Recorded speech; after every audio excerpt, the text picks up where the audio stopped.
I'm very happy to be here with Mayor Panchuk and with President Jamie Chatton of the Belleville Agricultural Society. It is a great honor for me to be able to announce this morning that the City of Belleville and the Belleville Agricultural Society have come to an agreement to relocate their activities and operations from the current Belleville Fairgrounds property on Sydney Street. This agreement is the product of negotiations which have spawned multiple city councils terms and truly represents a win-win situation for both of our organizations. It is the start of a new tomorrow for the Ag Society as they now confidently look towards their next 200 years. This was a big part of my campaign platform in 2018, and I spoke about this during the inaugural address that I gave to council. I spent some time explaining to them the financial benefits to the city, the fact that we do get a lot of complaints from people about the disruption on Sydney and Bridge Street. The use just wasn't appropriate anymore. And the fact that the fair board could only run the fair and not use the facility for the rest of the year put them in a difficult spot of attracting volunteers and doing things. So we understood that there was financial reasons to make this move, but also historical reasons to preserve this group. And I think we just came together. We were willing to work through them. There were significant bumps. It's a complicated deal. There's a lot of moving parts to it, but we focused on it and we just got through. So today, this is a good deal for everyone involved. It truly is a win-win situation, and we will see the benefits of this for decades to come for the City of Belleville. We are very excited to be moving forward with the new details of our building. We are looking forward to getting the show underway. It's been a long time coming. It's been talked about for many years. So to actually have it happening is exciting for the BAS. We look forward to serving the citizens of Belleville for hopefully another 200 years to come.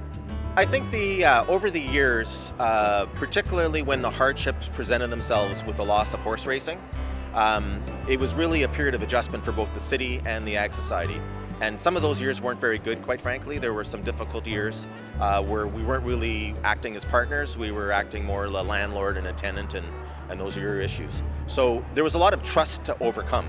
Even though I myself had been involved in the Ag Society previously, I was on the other side of the table now, and there was some suspicion and some concern. So I think just going through the process, restating our intentions, and then actually showing that what we were proposing was consistent with that, won the day because they could believe us. And so you don't make a deal like this without a lot of trust. And that's what we were able to rebuild. And I think, again, that's what allowed us to make the deal. We are hoping to get some community gardens involved at our facility. We are hoping that we will be able to partner up with some of the schools around and start doing some educational stuff.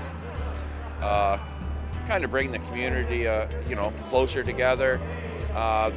Also, kids. A lot of kids, I know it sounds silly, a lot of kids do not know that milk comes from cows, eggs come from chickens. So at this point in time, a lot of the fairs are having success with educational things. So that's what we're going to try and follow. So, we had that 25 acre site in the middle of the city that's fully serviced and just underutilized other than for a one-time-a-year event. So relocating the Ag Society from there, like we did from the Ben Bleecker side, allows us to do different things with that property that are more valuable and revenue generating for the city. So, we've already made a commitment now to keep the Quinte Curling Club where they are. They're talking about a potential expansion or renovations to update that facility. We've made a commitment of providing 5 acres to the YMCA for their new site. We're just waiting for the federal and provincial governments to make their announcements on that. But that leaves us with the rest of it to look at multiple types of uses. I envision that on the corner, there will be, on the corner of Bridge and Sydney, there'll be commercial, which is going to go for a very good price.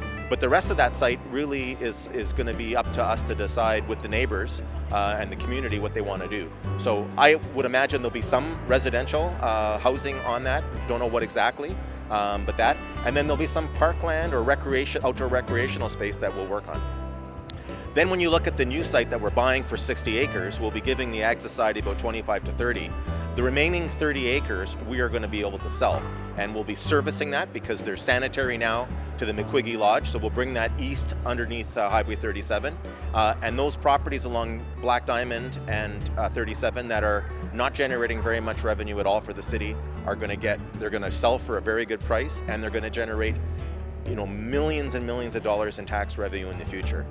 I think, conservatively speaking, we're probably looking at somewhere between $70 and $100 million in tax revenue from both locations over the next 50 years for the city of Belleville, which is an incredible amount of a gain. So that's what's in it for the city.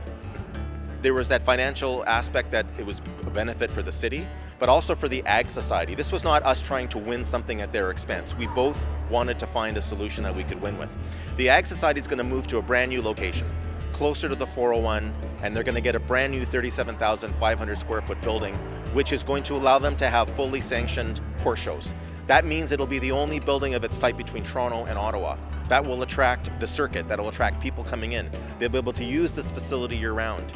The monies that they make from running their operation, they will reinvest in additional buildings, additional structures. This may be in the Thurlow ward, but the city is shrinking as we develop. There's a whole bunch of opportunities to link up to the rest of the city through active transportation pathways and even offering services on that, city services, that would allow us to have a further agreement with the Ag Society. All in all, this really is a win-win situation. That's how we approached it. It took a little while for everyone to trust each other, that's what really it meant. But now that we're here, it's extremely exciting going forward. The most important thing for me as part of this deal was that we're not asking taxpayer dollars to go towards this. All the financial details of this will be paid for by the sale of the lands that we now have available to us. So, when the Fair Board vacated the Ben Bleecker site, we now have offers that are just removing their conditions on that. The money that we make from selling the former Ben Bleecker site is what we're using to purchase the Boyce property.